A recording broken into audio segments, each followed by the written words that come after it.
So Cole, Granny, she's in Walmart doing some exchanges there, and I said to Sutton that Granny does probably more exchanging than she does purchasing, especially when it comes to places where exchanges are made easy.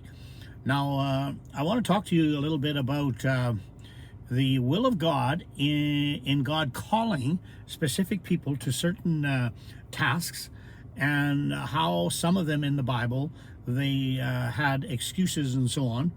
And I'm going to start with Moses, who was the one who was very influential and the leader of the one who helped the Israelite people being freed from the Egyptian slavery. And when God called him, he said, well, God, like I'm not a very good speaker. I'm not fluent at all in speaking.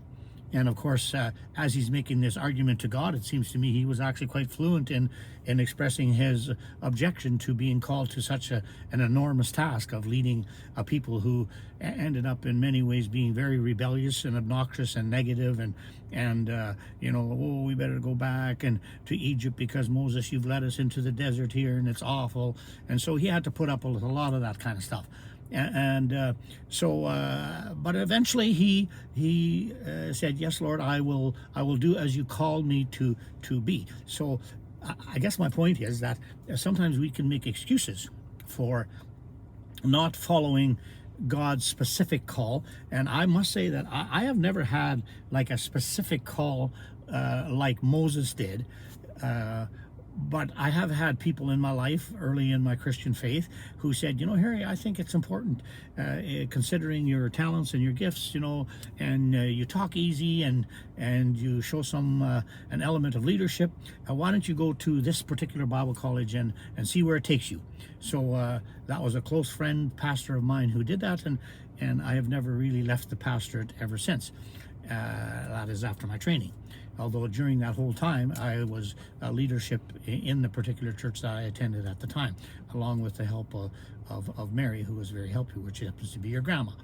And so that's one instant, in one case of God calling and there being an initial hesitancy to obey him or to fall into line as to God's calling. And then there's another guy called Jonah, who was called by God. And now this was a very difficult case for Jonah, because the Ninevite people to whom he was supposed to go and preach were a very, very wicked people, and they had been very, very wicked towards the Israelite people. And so Jonah says, I can't go preach your love to these people.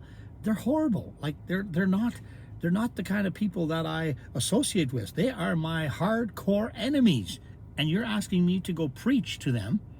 And so here we see a very negative perspective of the people that Jonah was to minister to.